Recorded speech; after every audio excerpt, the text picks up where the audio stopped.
Yo, what's going on, guys? It's your boy. Welcome back to another video. So today I'm going to be doing a My Mini Movie review for a movie that came out last year that I thought was really, really good. I'm talking about the movie Bullet Train, starring Brad Pitt, Aaron Taylor Johnson, and a lot of other talented actors and actresses. So, I do want to go ahead and say this movie I may or may not have a personal bias towards. I fell in love with this movie immediately. I think that it's going to be one of my new comfort movies. I'm going to watch it all the time. Of all the movies that came out last year that I saw, this is absolutely my favorite. I don't want to say by a landslide, but by a decent margin. I think that it's one of the most original movies that I've seen in a really long time, and it's a MacGuffin film, and so I wasn't expecting it to be that great. Every time I saw trailers for it, I was just like, it's just going to be another, like, random action movie on a train, and it was, but it has a lot of different charm to it, and a lot of different character depths that I really, really enjoyed. It's kind of very similar to A Puss in Boots: The Last Wish, if you watch that, where there's a lot of different people trying to get one thing, but each character is given their own arcs, their own depths, their own backstories, their own motivations, and I think that it's really, really well written.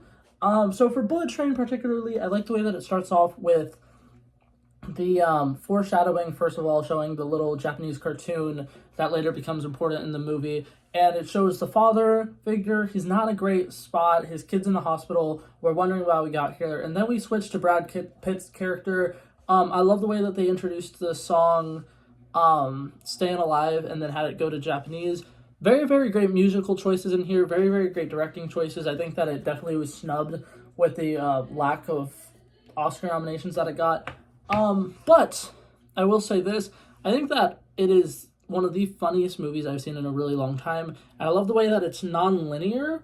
So it starts off with Ladybug, and we introduce him, and he gets onto the train, and then we start meeting other people who are also on the train, who are also there with a personal vendetta, a personal agenda. And something that I love about this movie that they do really, really well, there's about 8 or 9 characters in here that get named that you need to know, and you kind of need to have a general idea of their significance to the story. And they can do that and introduce each of those characters without it feeling forced. Tangerine and Lemon, they do a great job of quickly introducing them in the little montage where they're showing how they killed 17 people and they're having that little argument. Everything with Thomas the Train in this movie was fantastic. At first, when they first pulled it up and he did it, took out the sticker and put it on Logan Lerman's face and said, "You are Percy." I figured that was where that joke was ending, but then they continued through with it and then really made it a symbolic thing throughout the story of, oh, this person's a diesel, and this person's that, and this person's this. And I love the fact that they used a little kid's TV show that a lot of people watched growing up and made it more meaningful, more impactful towards the story. I love the overall threats of the White Death, and I love the way that they slowly introduce him over time, and that each stop, things progressively get more heated and more like, oh my god, something really bad is going to happen. I like the way that there are some characters in this movie that get introduced and then immediately get killed off, but it doesn't feel like their inclusion was unnecessary, you know what I mean? Like, Bad Bunny played a character in this movie. The Wolf, he's introduced in a really, really short period of time. They do a quick little rundown of how he became a big Mexican cartel guy and how he found the love of his life, got married, and then his wife got murdered. And then he was like, fuck that, I'm going to go and kill the person who murdered my wife. And we find out that that person is on the train, and he comes onto the train, is on the train for about 2 minutes, starts beating the fuck out of Brad Pitt's character, and then accidentally dies. And I like it because he was introduced, he had an impact on the story, and even though he only got about 5 or 6 minutes of screen time, it kind of went a long way with the story overall. Then later, the person who we went on to the train to kill also kind of gets introduced kind of rapidly. They quickly give us their backstory, even though it's been hinted at throughout the movie. And then after we finally have the big reveal of who this person is, they die pretty quickly, which low-key was a waste of that actress. She's a very talented actress, but I digress. The other actors and actresses in this movie that did a phenomenal job, I cannot remember the name of the guy who plays Lemon right now, but he did a phenomenal job. Tangerine and Lemon are a really, really great duo. They're two of the most original characters I've seen in a really, really long time, and I love the way they have the song Forever Blowing Bubbles. With those guys, they have it 3 different times in 3 different tones. It's musically just fantastic. The people who decided on the soundtrack for this movie did a really, really great job. fantastic all the way. All the character work in this movie, fantastic all the way. Loved literally everything about this movie. All the action scenes felt great. The pacing was fantastic. The humor did not feel out of place. Aaron Taylor Johnson is sexy. Sorry, he is. He just looked so good. And when the person who was like, okay, yeah, for that scene, we're going to need you to roll your sleeves up.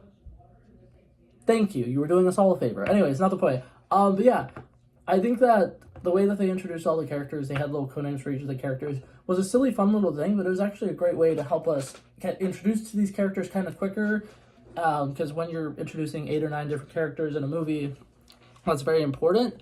And then I like the way that they have, like, everything you could want in a movie, basically. I like the way that they have connections to Romeo and Juliet, in a sense, where after Tangerine found out that Lemon died, he's like, I don't give a fuck about life anymore. And so he was willing to kind of do more reckless things because he's like, well, if my brother's not alive, I don't really have a reason to live. And then he dies, and then afterwards, Lemon is like, my brother is dead. He puts the Thomas the Tank sticker on him. We all cry.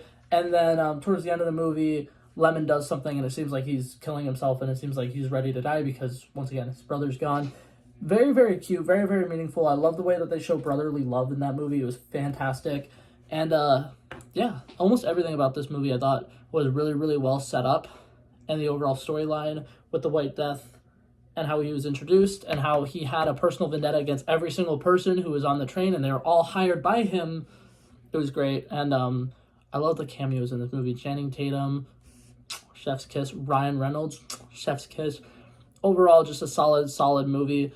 Finally, for my rating for this movie, I think you can tell because I have literally no cons for this movie. This movie is a movie I would consider a perfect movie. I would give this movie a solid 100%.